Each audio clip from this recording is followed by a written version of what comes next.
Zakat ini adalah rukun Islam yang sering dianaktirikan oleh umat Islam. Jadi banyak itu dermawan masuk neraka. Bukankah dermawan itu pekerjaan yang mulia? Iya. Kenapa dia masuk neraka? Karena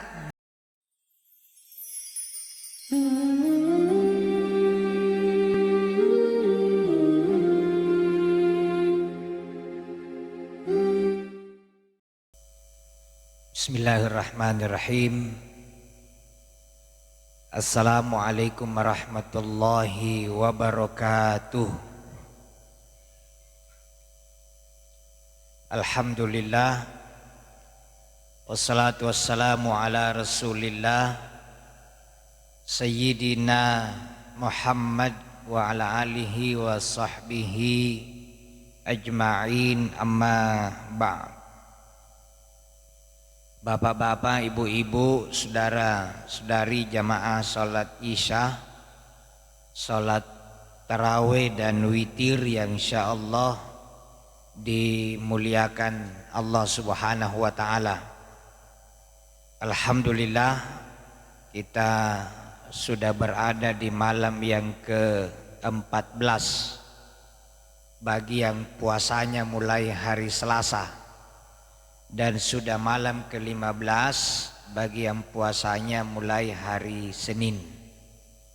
Dan insya Allah yang puasa hari Senin dan yang puasa hari Selasa itu akan bertemu di pintu gerbang surga, sama-sama nanti masuk surga. Yang masuk neraka itu nanti adalah yang sampai hari ini belum memulai puasa. Nah, itu kita tidak jamin karena sudah banyak pengumuman, malah dia belum dengar-dengar itu pengumuman. Malam ini saya dititipi amanah dari al-ikhwan selama 2 malam dan 2 hari hanya membahas satu topik, yaitu zakat. Tadi malam zakat, tadi subuh dialog zakat sampai 7:30. Kemudian tadi menjelang asar di pasar Ramadan zakat lagi. Malam ini zakat lagi, Pak. Kenapa zakat? Zakat ini adalah rukun Islam yang sering dianaktirikan oleh umat Islam. Dari 5 rukun Islam, kalau syahadat tidak usah dibahas karena tidak ada pelanggaran.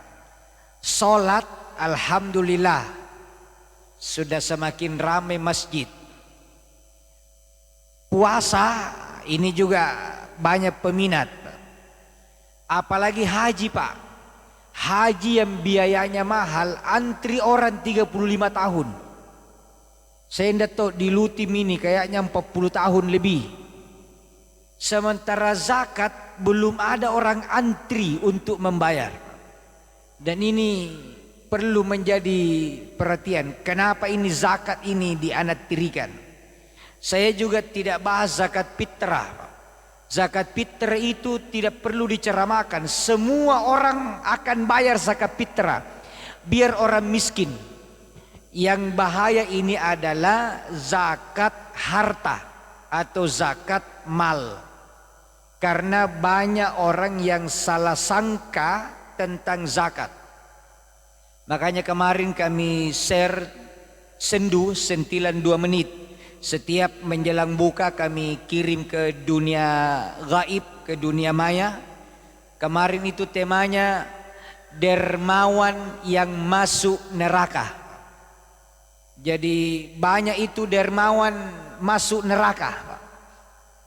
Bukankah dermawan itu pekerjaan yang mulia? Iya. Bukankah dermawan disukai oleh Allah? Iya. Disenangi oleh umat? Iya. Kenapa dia masuk neraka?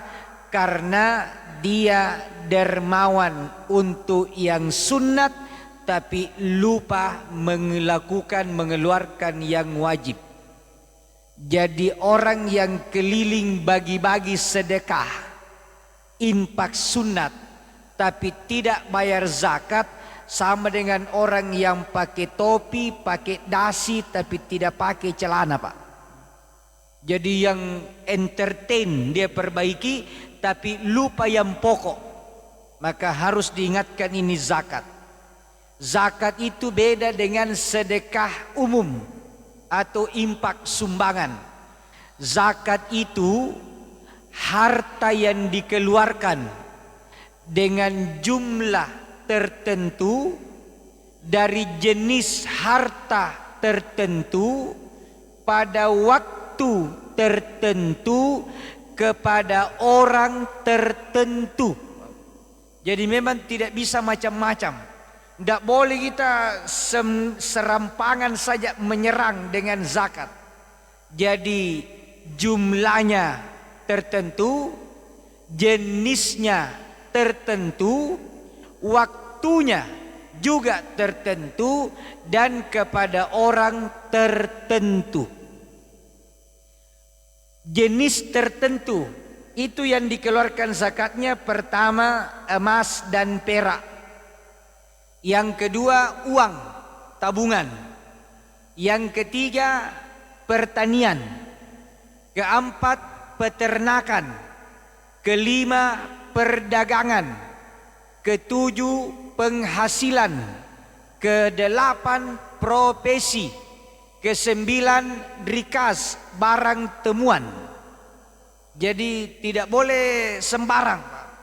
Mobil tidak ada zakatnya. Rumah tidak ada zakatnya.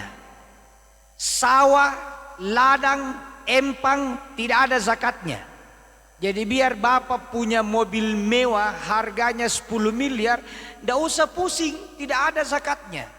Katanya waktu pertama dibeli Ustadz, tidak ada zakat keluar waktu pertama dibeli. Yang ada infak atau sedekah tolak balanya, silahkan. Tapi zakat tidak. Kecuali kalau mobilnya direntalkan, hasil sewanya keluar zakatnya kalau cukup. Kecuali kalau rumahnya dikontrakkan, hasil kontrakannya dihitung zakatnya kalau cukup jumlah. Kecuali sawahnya ditanami padi, hasil pertaniannya dizakati.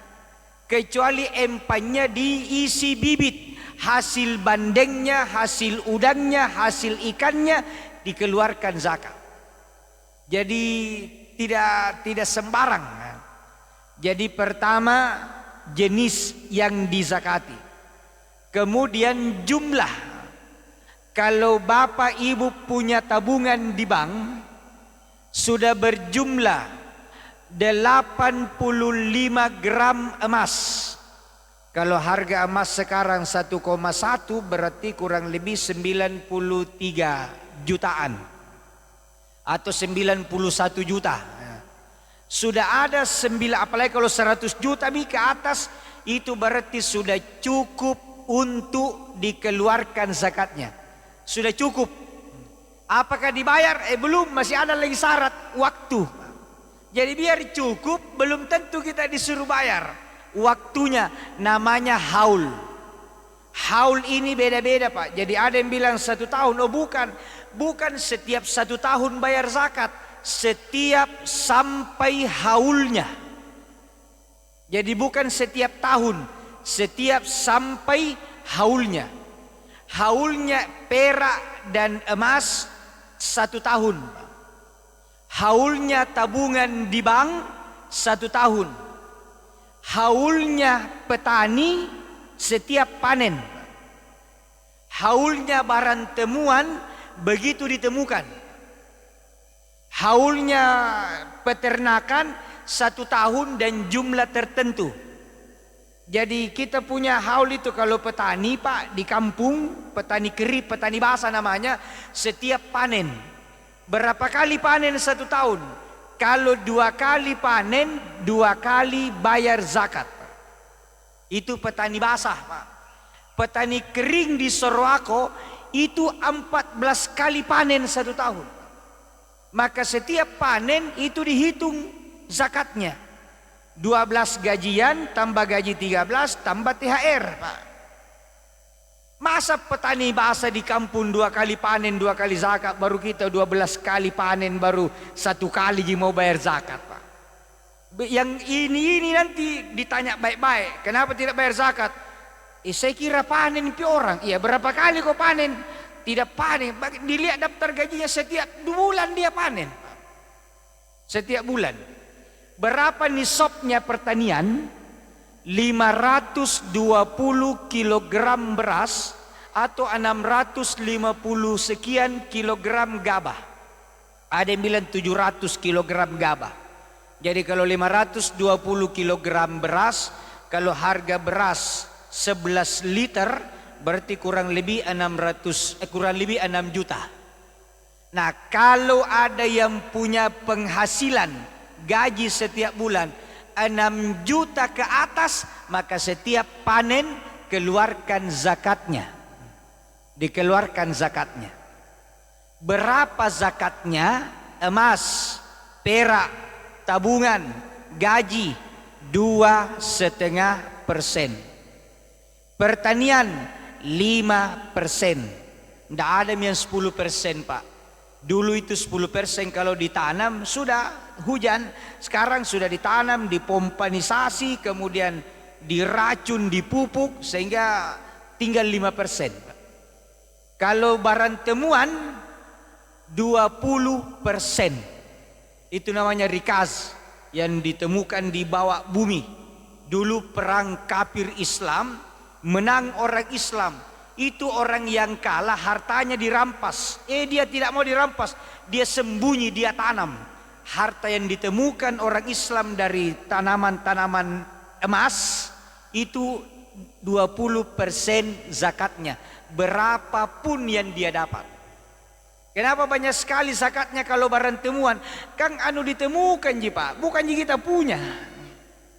Jadi kalau tiba-tiba di jalan ketemu dompet, tidak ada KTP, tidak ada identitas, ada uang 1 juta, maka 200.000 wajib dikeluarkan. Kalau barang temuan yang tidak tahu siapa yang punya. Karena, dan itu tidak pakai haul, tidak pakai tunggu 1 tahun, tidak pakai nisab. Begitu didapat dan tidak ada pemiliknya, maka keluar zakatnya 20%. Jadi hitung baik-baik hartanya, Pak. Kalau tabungannya cukup, haul. Bagaimana caranya menghitung haul? Haul atau jatuh tempo itu dihitung sejak tanggal pertama kali cukup nisab. Jadi misalnya ini tanggal Hijriah, saya tabunganku tiba dapat 50 juta, belum. Tabung lagi bulan depan 20, belum, baru 70. Kemudian bulan depannya tabung 30, 100. Nah, begitu cukup 100 itu dicatat tanggalnya. Cari kalender tanggal Hijriah. Jadi bukan menunggu Ramadan. Misalnya 20 Sya'ban. 20 Sya'ban ini harus disimpan di memori mati kita, bawah sadar kita. 20 Sya'ban jatuh tempo harta. Tapi belum bayar 100 juta ini belum. Nanti ketemu 20 Sya'ban tahun depan. Begitu ketemu tanggal 20 Sya'ban tahun depan, cek saldonya. Kalau lebih dari nisab 93 juta ke atas, keluar zakatnya 2,5%. Kurang dari nisab tidak keluar zakatnya, tapi tanggal haulnya tetap. Jadi misalnya tanggal 23 Sya'ban, 2 hari sebelum jatuh tempo, saya cek saldo 80 juta. Belum. Tiba-tiba besoknya 24 Sya'ban, laku itu tanahku di kampung. Dia beli orang 100 juta, transfer ke rekening. Maka besoknya 25 Sya'ban, saldoku menjadi 180 juta. 180 juta, keluarkan 2,5%. Atau 2.500.000 tambah 2 juta, ya. Berarti 4.500.000. Ustadz, salah kapan? Memang 180, tapi kami yang 100 ke tanggal 24 pi. Hamin 1 jatuh tempo. Tidak ada soal. Mau tiba-tiba dapat, pokoknya tanggal jatuh tempo hitung. Atau sebaliknya, kalau jatuh tempo tanggal 25 Syakban, tanggal 24 Syakban dia cek saldonya 1 miliar. 24 Syakban tiba-tiba ada yang telepon, Pak, ada ini Alphard mau dijual setengah harga, baru. Berapa mami? Tinggal 500 juta. Dia beli Alphard 500 juta. Kemudian istrinya nelpon, Pak, ada perabot Jepara 1 setel 50 juta. Dia beli lagi 50 juta. Saldonya tinggal 450 juta tanggal 25. Yang keluar zakatnya 2,5% dari 450 juta. Padahal baru 1 hari itu keluar yang 550. Jadi mau tiba-tiba bertambah atau tiba-tiba berkurang, jatuh tempo yang menentukan. Itu menurut Imam Syafi'i. Berarti boleh kita kalasi. Apa maksudnya kalasi? Ya. Punya uang 1 M, tanggal 2 kali 3. 1 M berarti 25 juta. Lebih beli dulu deh. Dia beli ini 900 juta keluar. Dalam bentuk rumah, barang apa. Tanggal 25 saldo tinggal 100. Iya, yang dia bayar zakatnya tinggal 2.500.000. Tapi Allah tahu kita kalasi, Pak. Istri saya tahu bilang kalasi ini bapak Neaco ini, Pak. Apalagi Allah. Jadi jangan coba-coba kalasi, Pak. Boleh kita lolos bayar zakat, tapi tidak boleh lolos dari hitungan Allah. Sengaja kau jual hanya untuk menghindari.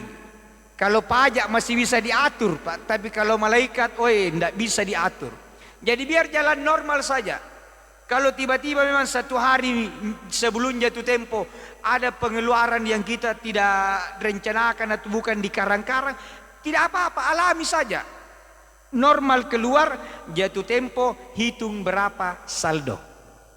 Nah itu baru keluar. Belum pilih kepada siapa, Pak, baru keluar. Kepada siapa zakat disalurkan? Karena banyak orang dia bilang, alhamdulillah saya rutin bayar zakat, Pak Ustadz. Saya itu kalau Ramadan jatuh tempo, kuhitung zakatku baru saya bagi-bagi. Ada masjid di kampung, ada masjid di kampungnya istri, ada masjidnya anakku di pondok. Saya bilang itu bukan zakat, Pak, itu sedekah. Jadi berarti Bapak berutang dan belum berzakat.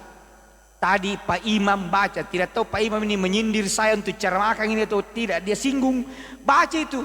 Walladzina apa yang yaknizuna dzahaba wal fiddah, orang-orang yang menumpuk emas dan perak. Sebenarnya yang dimaksud emas dan perak bukan emas saja, tapi uang. Karena dulu memang mata uangnya orang di Arab emas dan perak, dinar dan dirham. Jadi ayat itu juga bermakna orang-orang yang menumpuk uang, punya deposito, punya tabungan. Wala yunfikuna fi sabilillah, baru dia tidak keluarkan zakatnya.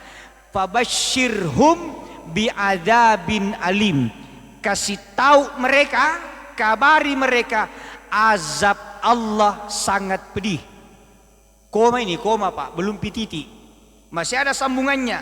Nanti di yaumil kiamah akan disetrika dengan harta itu dipanasi, baru disetrika jibahuhum, jidatnya. Kenapa jidat pertama kali disetrika kalau orang tidak bayar zakat? Karena ini yang pertama berkerut kalau mau menyumbang. Wih, banyak ini kau. Ini yang pertama, Pak. Sudah itu pinggang, Pak. Pinggang. Kenapa? Karena bukan cuma berkerut, begitu sudah berkerut tolak pinggang lagi. Oi. Keringat itu baru dapat harta. Sudah tidak cukup dengan pinggang, punggung.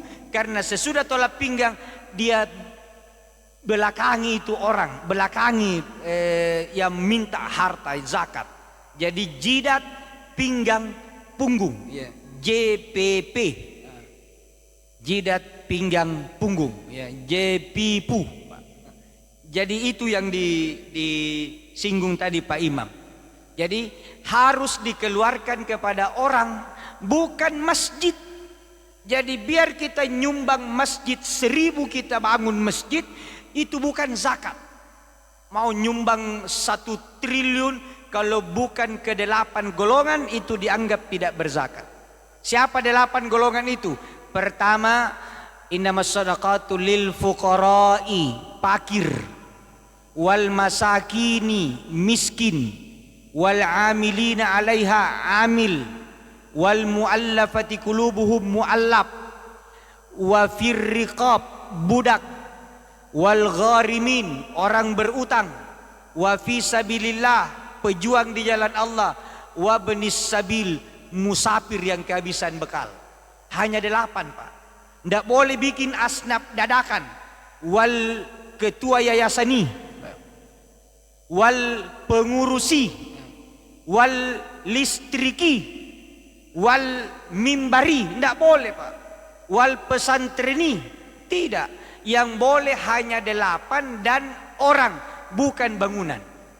Jadi jangan salah kaprah. Kan ada memang orang kodong, bukan dia tidak mau bayar zakat, dia bayar zakatnya cuma karena tidak nak tahu. Dia kira kalau itu dikasih masuk di masjid sudah zakatnya. Jadi dia hitung tabungannya, depositonya 2 miliar, zakatnya 50 juta. 50 juta itu dia bagi-bagi ke pesantren A, ke masjid B, terbagi. Tapi rupanya itu bukan zakat. Kami bertemu seorang setengah kaya di Makassar Pak. Undang saya diskusi tentang zakat ini saat dari habis maghrib diselingi Isya sampai 12:30. Selesai, masuk di akalnya, dia bilang selama ini saya salah Pak. Karena dia dermawan sekali Pak, masjid nyumbang kiri kanan. Jadi saya akan bayar zakatku, karena tetap itu saya jadikan sedekah biasa, saya tidak menyesal. Cuma zakat yang tertunda karena salah keluar, saya harus ganti. Akhirnya 1 minggu kemudian kami dipanggil untuk mengganti, membayar. Dia store zakatnya sekian tahun itu dia keluarkan, tapi dianggap salah. Akhirnya dia keluarkan rapel sekaligus 4 miliar. Kenapa berbunyi di belakang 4 miliar jadi? Belum cukup dengan itu, sudah penyerahan kami terima. Tiba-tiba muncul berita ACT yang menyalahgunakan. Dia kan ACT juga menerima zakat, dan ternyata ketahuan ACT itu bukan lembaga zakat. Dia panggil lagi saya, Ustaz, ada lagi mau kukasih Ki, karena dia pernah salurkan zakatnya ke ACT $10.000 Pak. Hanya dia kembali lagi bayar, saya harus ganti lagi. Biarlah itu sumbangan ke sana. Dia ganti lagi $10.000. Jadi tidak boleh main-main kalau zakat. Makanya hitung-hitung, dan mulai sekarang kalau mau bayar zakat, zakatnya dibayar ke tempat yang tepat. Karena kita tidak tahu mana miskin, mana pura-pura miskin, mana mu'allab, mana yang sudah bukan mu'allab. Maka dianjurkan afdolnya bayar zakat ke amil, bukan langsung person to person, ke amil, dengan syarat ada amil. Siapa itu amil? Amil adalah orang yang diangkat oleh imam atau pemimpin. Jadi ada itu mesti ada panitia penerima zakat, tapi bukan amil. Amil itu harus di-SK-kan, ditunjuk oleh pemerintah. Jadi kalau ada mengaku UPZ di masjid tapi bukan Basnas yang SK-kan, itu namanya panitia, bukan amil. Boleh menerima zakat? Boleh, tapi tidak boleh dapat hak amil. Yang kedua, tidak boleh dia simpan, harus langsung tersalur Pak. Tapi kalau amil, begitu Bapak serahkan di amil, amil yang bertugas menyalurkan ke 8 asnaf. Kalau dia salah gunakan, dia yang dibakar masuk neraka. Kita sudah aman, Pak. Ada hadis Nabi, semua amil masuk neraka kecuali yang amanah. Jadi tidak main-main itu jadi amil. Makanya sebelum jadi amil itu dilatih, disumpah, ikut pendidikan. Jadi bukan tiba-tiba. Dan amil itu bukan bekerja pada bulan Ramadan. Amil itu bekerja sepanjang tahun. Makanya masa kerjanya 5 tahun. Jadi dia harus punya data orang miskin, fakir, guru mengaji, pejuang fisabilillah, itu ada. Sehingga tidak boleh ada orang miskin dadakan. Kenapa harus lewat amil? Terakhir ini, Pak. Nah, kalau ceramah taruh itu ikan cepak, ikan gabus, lebih cepat, lebih bagus, Pak. Dilarang ikan kakap, ikan lele, banyak cakap dan bertele-tele, Pak. Yang penting ikan mujair, ikan cakalang, ya. Kalau sudah cair kita pulang, Pak. Maksudnya siapa tahu ada kue sisa-sisa buka puasa, Pak.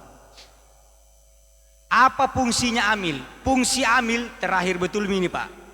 Itu amil berfungsi utama menjaga atau menjadi gap orang kaya di satu sisi namanya muzakki dengan orang miskin tidak bertemu langsung.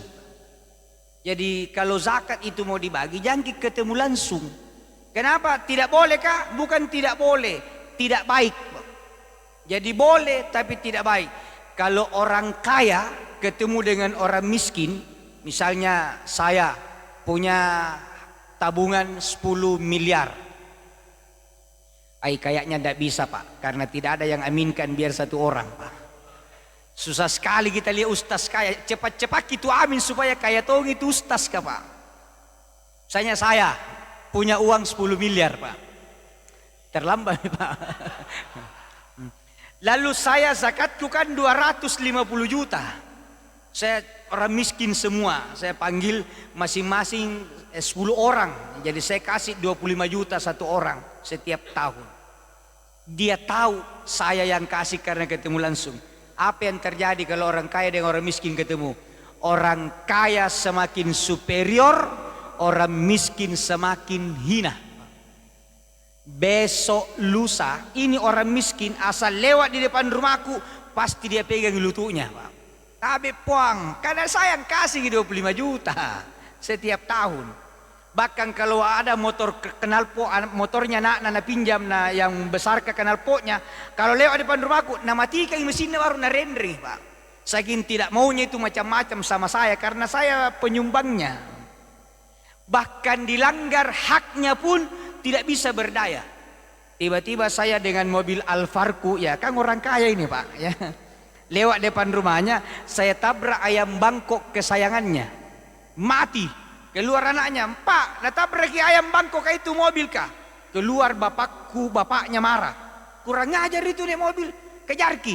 Baru mau kejar, lagi plat mobilku. 1342 NAS, Basnas, Pak. Jadi kalau di Makassar ketemu 1342 NAS, berarti Basnas punya, Pak. Langsung berhenti lari. Baru kembali, nak jamu kejar kina, biar mi mati ayam, ikhlas kami. Kenapa? Itu yang tabrak mobil, itu yang kasih zakat nak setiap tahun. Jadi sudah dilanggar haknya, tidak bisa melawan. Itu kalau ketemu langsung maka orang miskin tidak punya nilai tawar.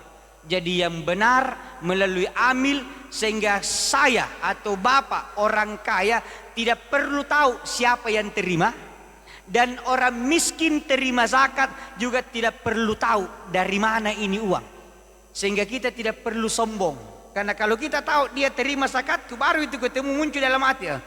Saya yang kasih zakat itu, tiba-tiba pakai sepatu baru, kayak uang zakatku itu apa beli, Pak. Jadi memang iblis itu mengganggu. Tapi kalau kita tidak kenal, aman kita, Pak. Ingat ayat Allah dalam Al-Quran, la tubtilu sadaqatikum bil manni wal adha. Jangan engkau batalkan zakatmu, sedekahmu dengan mengungkit-ungkit pemberianmu dan menyakiti orang yang kau pernah kasih. Dan peluang mengungkit dan menyakiti syaratnya cuma satu, kalau kita tahu yang kita kasih, Pak. Tapi kalau kita tidak tahu yang kita kasih, bagaimana caranya kita mau ungkit? Tapi kalau kita tahu saya yang kasih zakat setiap tahun, tiba-tiba anaknya kasih bunyi musik di rumahnya besar, saya terganggu. Saya pikir, jangan ku dulu kasih bunyi musikmu, kita lagi tidur siang. Urus Tommy, urus Santa, Pak. Anak muda punya ini. Marah saya selalu, kau tidak tahu diri ya? Saya itu yang kasih kosakah setiap tahun, Pak. Begitu muncul ucapan itu, seluruh zakatnya hangus pahalanya seperti api membakar lilin dan kayu bakar, Pak. Maka ngeri itu kalau kita tahu siapa yang kita kasih.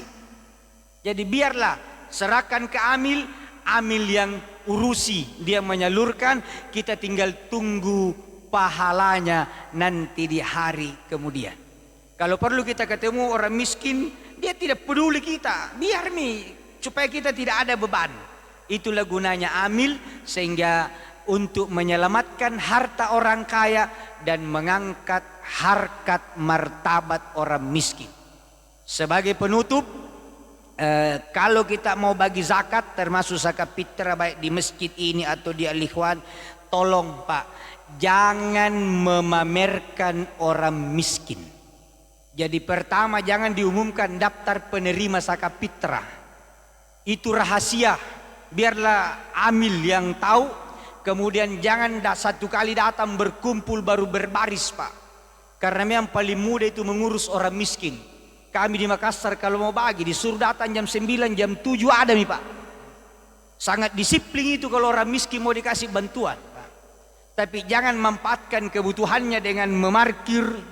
Ya, kalau perlu diatur 10 orang pagi, 10 jam sekian, jadi bergiliran datang dan tidak perlu dipamerkan. Ini jam 9 mau dibagi, setengah 9 ada nih. Jam 9 sudah berbaris, masih ditunda setengah jam karena TPRI belum datang, Pak. Wartawan belum datang. Nah, ini jangan, Pak. Jadi orang miskin itu harus dijaga martabatnya. Kalau pada masa Umar itu tengah malam pergi ketuk-ketuk pintu rumah, Assalamualaikum, buka, tidak ada tetangga yang tahu ini zakat dari Baitul Mal. Jadi jangan dipamerkan. Kalau perlu kita antarkan rumahnya, tetangganya tidak tahu. Ini tidak. Mana rumahnya Ambot Tuo di ujung sana. Kenapa ya, Pak? Tidak mau kubawakan pembagian zakatnya. Oh iya, pergi lagi. Lama mantom begitu na tunggu kasihan. Jadi di mata tetangga juga dia terhina. Tapi kalau kita dengan elegan, mana rumahnya Pak Ambot Tuo? Mohon maaf kalau ada yang salah namanya nih. Mana rumahnya Pak Ambot? Di ujung sana. Kenapa ya, Pak? Bapak dari mana? Kami dari masjid. Ada yang kami mau konsultasikan sedikit dengan beliau, Pak. Kaget memang itu tetangga ya, ternyata Pak Ambo diam-diam konsultan, Pak. Jadi kita ke sana, maka jangan beras dibawakan, uang, Pak. Dalam bentuk uang. Sudah situ dikasih amplopnya 1 juta, ini zakat dari masjid. Kenapa? Ya mau 2 hari nih. Jadi jangan bilang-bilang sama tetangga. Sudah pulang, sejak saat itu dia sudah dihormati oleh tetangganya, Pak. Karena ternyata ada orang datang konsultasi sama dia, Pak.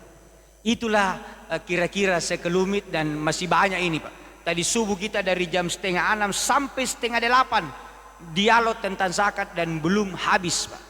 Karena memang kalau bicara uang itu ya berat. Karena selama kita masih menganggap harta itu milik kita, selama itu berat kalau mau dihitungkan keluar zakatnya. Mohon maaf atas segala kekurangan. Lain waktu kalau ada kesempatan, mudah-mudahan bisa dialog lebih panjang tentang zakat dan sedekah. Hadanallah wa yakum ajma'in. Wassalamualaikum warahmatullahi wabarakatuh.